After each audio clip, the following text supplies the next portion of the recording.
Hello and welcome to the Success Showcase. I'm your host, Eric Lopkin with the Modern Observer Group. And with me, as always, is Chip Janiszewski from the Happiness and Success GPS. Chip, how you doing this week? I'm doing great, Eric.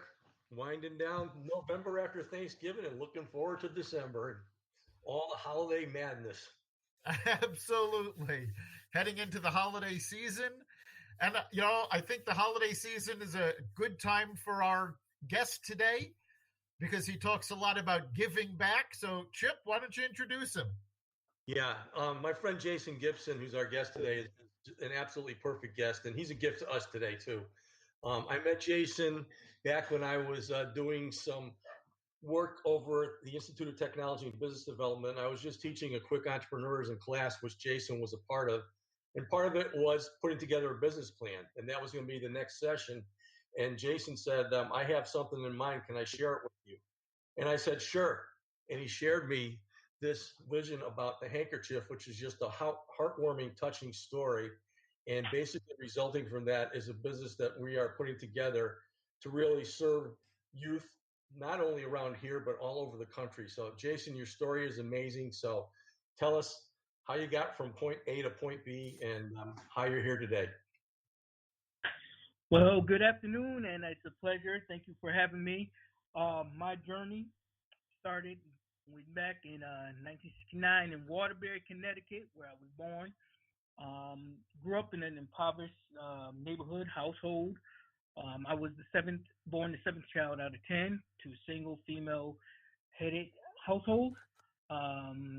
During those times, as you can imagine, very, very hardship that was put upon my family. Was very transient. From kindergarten to eighth grade, I went to 7 different schools, and even during those times, found that we were homeless. We were in a shelter, and if it wasn't for the grace of family members, my aunt, and especially my oldest sister, who took us into her 4-room apartment. She already had a family. So she took me and my siblings, my 6 other siblings, and my mom into this 4-room apartment. So yes, there was 11 of us living there for 2 years. Really hard times, and it was just something to experience. And but reflecting back, we definitely had the love.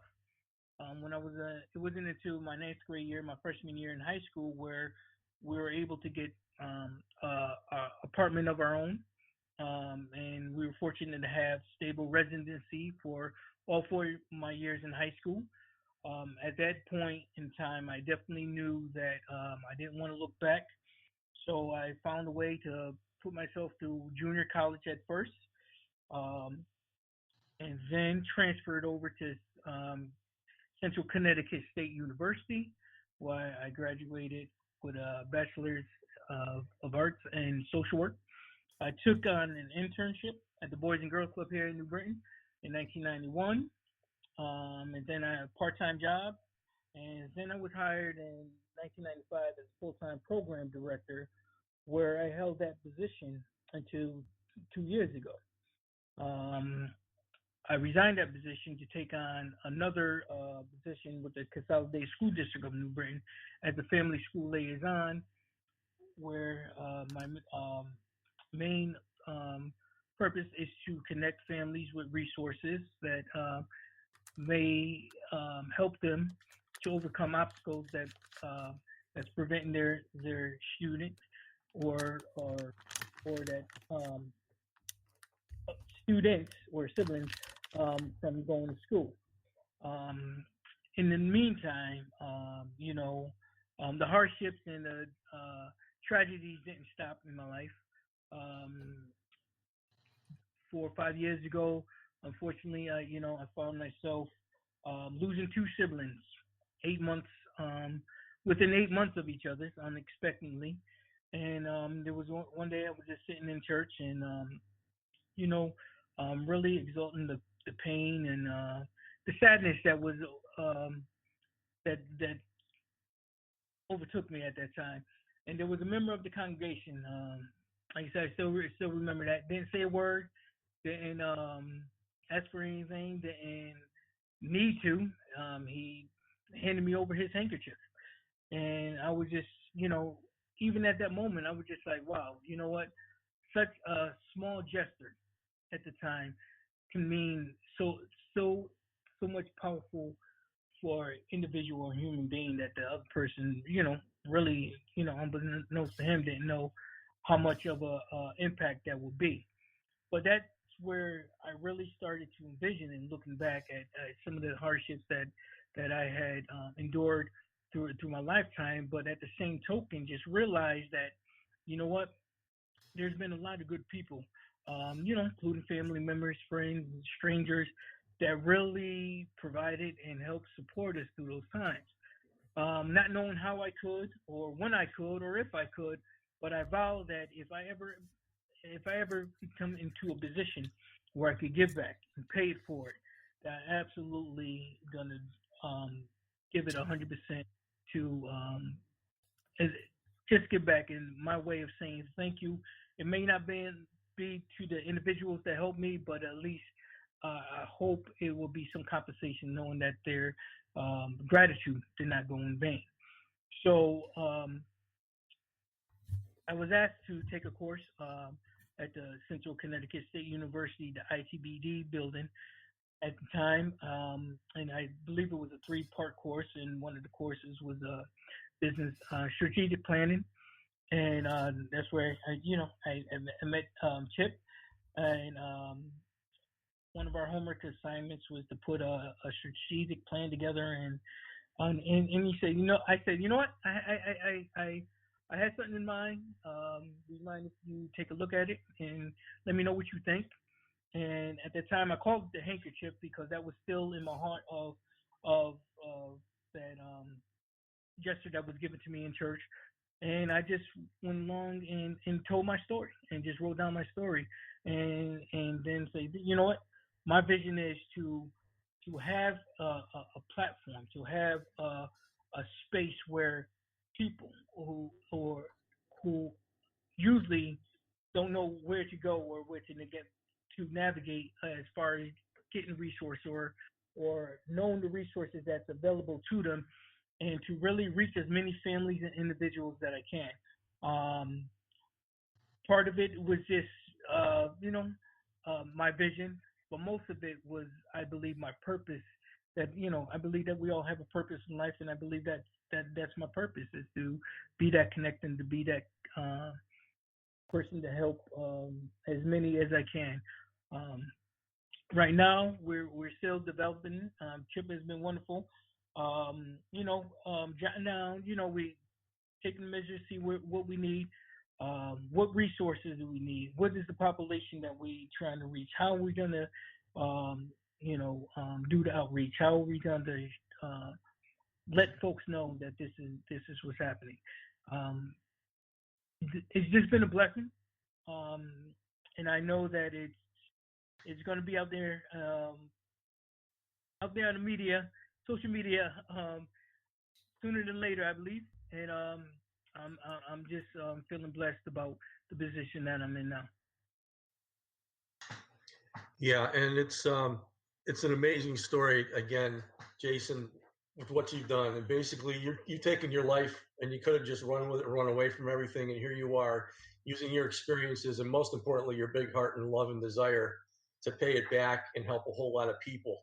Um, Basically, the vision and mission that we came up with was to provide and connect youth and families with resources to be productive citizens and have a better quality of life. And those include mentoring, training, providing resources online and so on and so forth to really help out the youth. Jason has been very involved in the city of New Britain for a number of years. When COVID struck, he was the one that was organizing children to get fed, computers to be delivered to schools, and so on. And he does have a whole lot of connections out there who are familiar with the platform. So there's a whole lot of things that are going on right now to help the youth around the country, and also basically their families who are going through the same thing that Jason was. So, I mean, kudos to you for what's going on. And you want to share a little bit about what's going on right now?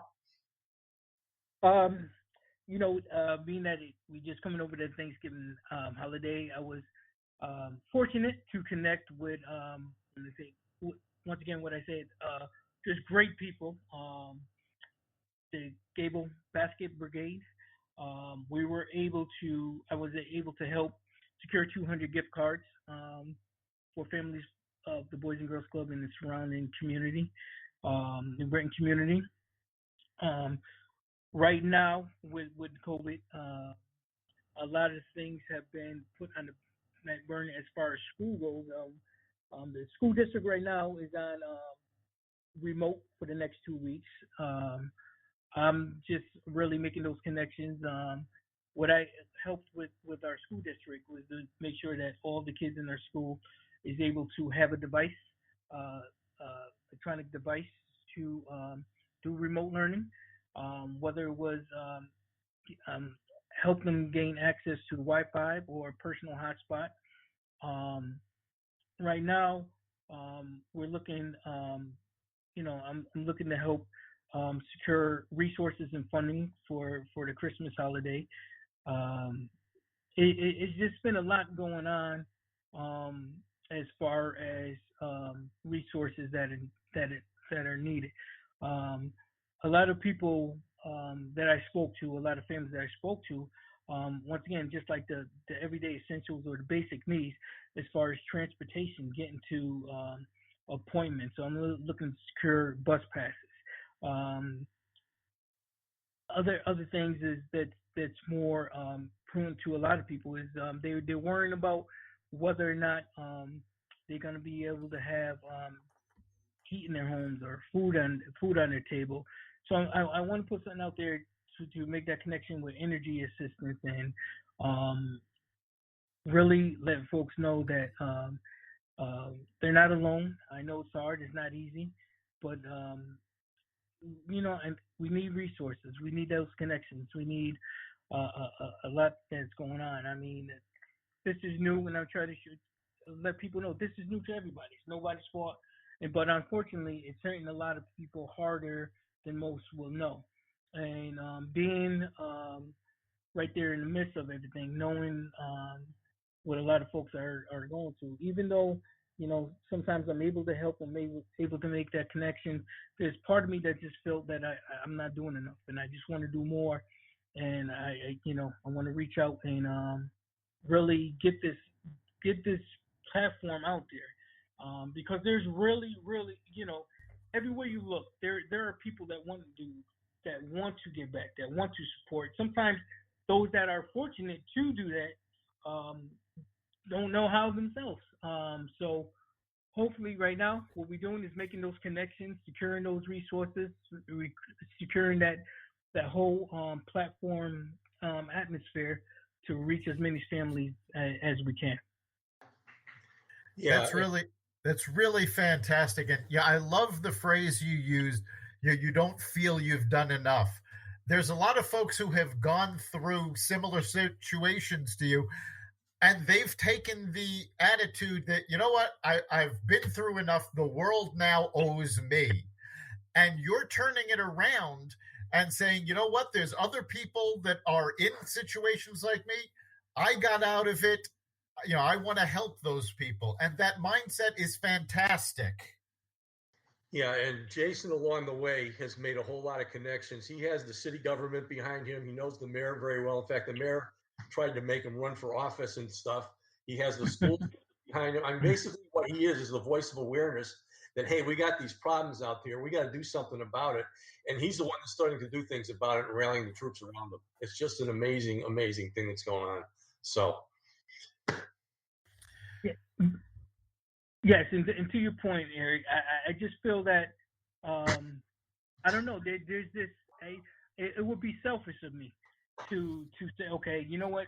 People have pulled me out, and not to be able to um, go back and pay that forward.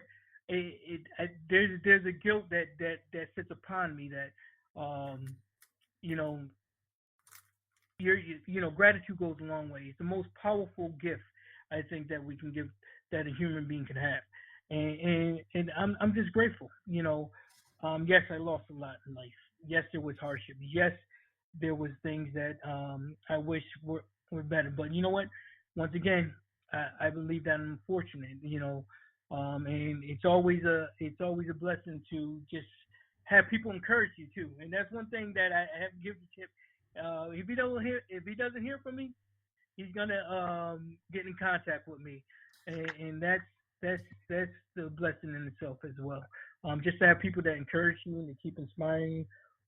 Those it doesn't matter how old you are, doesn't matter how young you are, and I think if we can be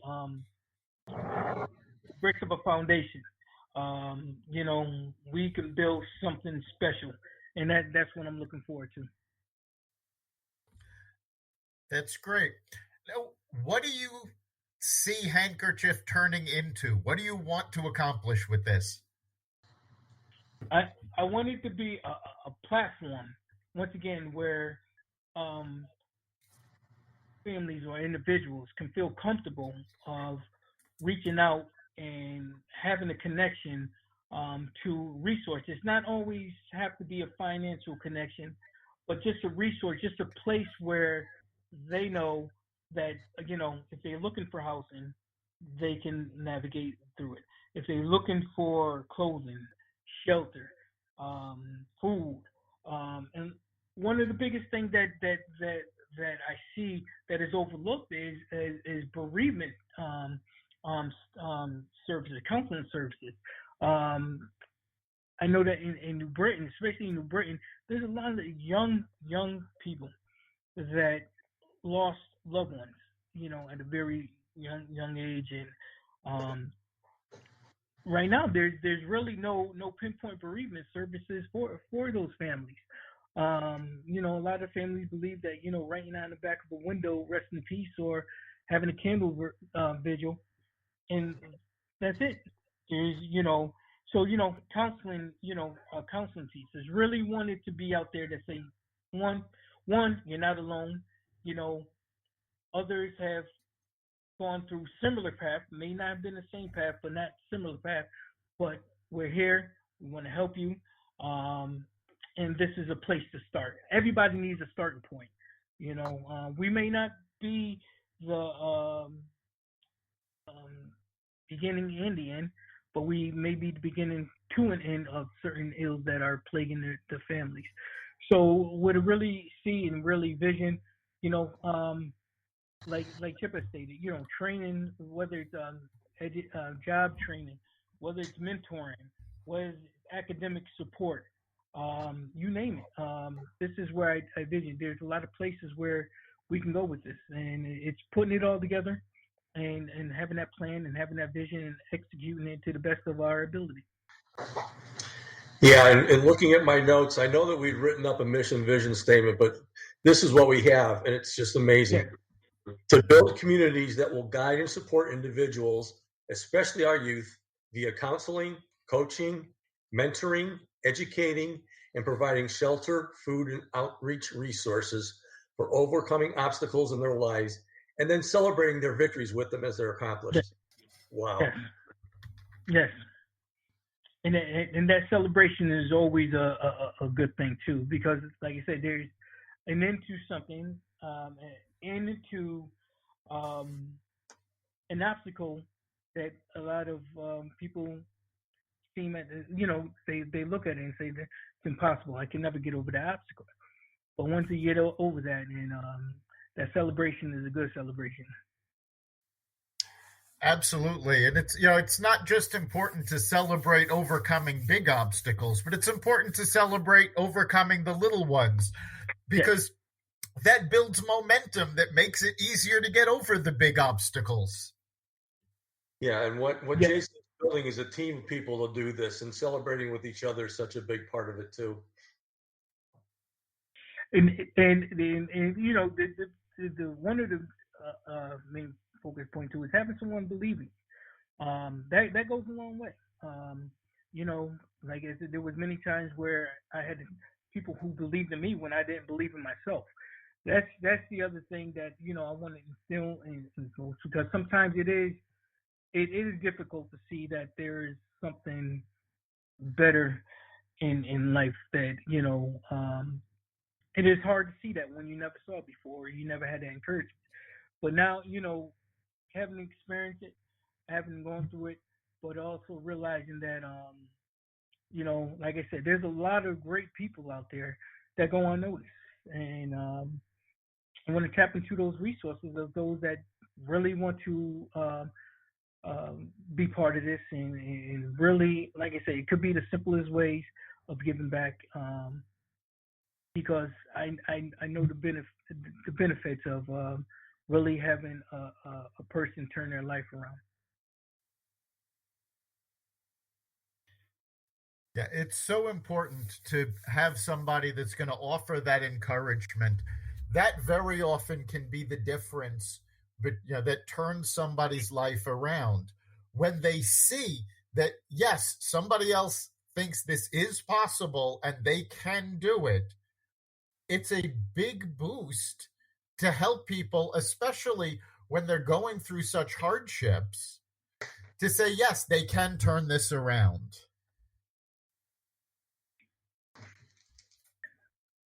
Yes. And you say self-worth is very, very important. And I had to look into the mirror. This is another technique Chip taught me, to look into the mirror and say, you know what, I'm here today for a purpose, and I'm here to fulfill that purpose. And it's about waking up every day and living with a purpose and living for a purpose. So I know that a lot of individuals, they get overlooked at because they could be going through one of the hardest times in their life. They probably don't know how to articulate it, or probably just don't want to express what they're going through. But sometimes that caring human being, and I believe, as the quote has said, I believe that every child is one caring adult away from success. So, and that's the model I want to bring into it, because working in my profession, I see that those that are encouraged, for those that are mentor, or those that are just have that adult to listen to or help them through. It's amazing stories that came out of it. I mean, I was fortunate to work with young folks. In my line of work, I was able to see Super Bowl champ out of New England Patriots, a three-time Emmy Award winner out of a graphic designer. Two young men who never had any desires or skills to be a cook become executive chefs of some of the most grand restaurants in this country. And that was all about having a helping hand. And the list goes on and on. And so many times there were so many kids that were able to overcome tragedies and obstacles, and became first time college students and graduates. And they're really out there fulfilling their purpose. And it's just been a blessing to see those turnaround stories. So I know it's there. The evidence show it, and a lot of them always attribute that to a caring adult just helping them along the way. Excellent. So we've had a lot of talks about the world and different things as we've gone through the years, because obviously Jason's been exposed to a whole lot of ups and downs, and sometimes we talk about just getting back up again, but the bottom line is what we've been listening to is not a story you're going to be hearing on the news, but it's what the world is all about. The world is basically good. There's good in all of us. If you look for it and just help people bring it out, it's right there, unlike what the perception of the media is. It's 90-10 the other way around, and people like Jason are just out there showing that day after day after day. Yeah. So, Jason, you've already accomplished so much. What are the next steps that you're going to take with Handkerchief to get it to where you want it to be? The next step is building that website, building that platform, doing the outreach. I know a lot of things that are paused because of COVID, but this gives us time to really build the outreach component. I think that's where the focus needs to be now, and staying motivated, not giving up. I know it's been a long process, but not giving up and taking it out there. Once again, being in the position that I am, as far as work goes, is that I know there's a need. There's a need that is going unfulfilled, unfortunately, and hopefully, I can learn from this experience going through COVID, make the changes as necessary, but also build on it. Okay, this pandemic, once again, on no one's fault, but how do we keep the vision and purpose of what we said we was going to do with this, and how do we expand it or adapt to the current situation? So that's the focus point now. Yeah, we do have the URL. I think it's platform-youth.com, and we got to put like the structure behind that to put up the resources and a lot of other things. So it's a work in process, but we're working on it. All right. We're just about at the end of our time. So if anybody wants to get a hold of you, perhaps get involved with Handkerchief, how can they do so? Well, it's going to be the platform youth.org.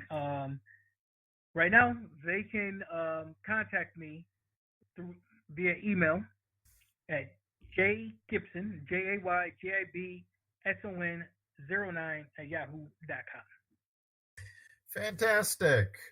Thank you so much for being our guest today. Chip, what do you think is the big takeaway from all of this? Well, as I said, we're getting into the holiday season right now, and we have a true gift right here today in Jason. You know how I like to do quotes every once in a while? One of my favorites is example is not the main thing in influencing others. It is the only thing. That's by Albert Schweitzer. God bless you, Jason. It's a pleasure to have you here today. That's you. I thank you for your time, and I wish you well. Me too. I couldn't agree with you more, Chip. I think the big takeaway is that no matter what you're facing, Jason has shown firsthand you can overcome it and you can move forward and help others. It's not a zero-sum game.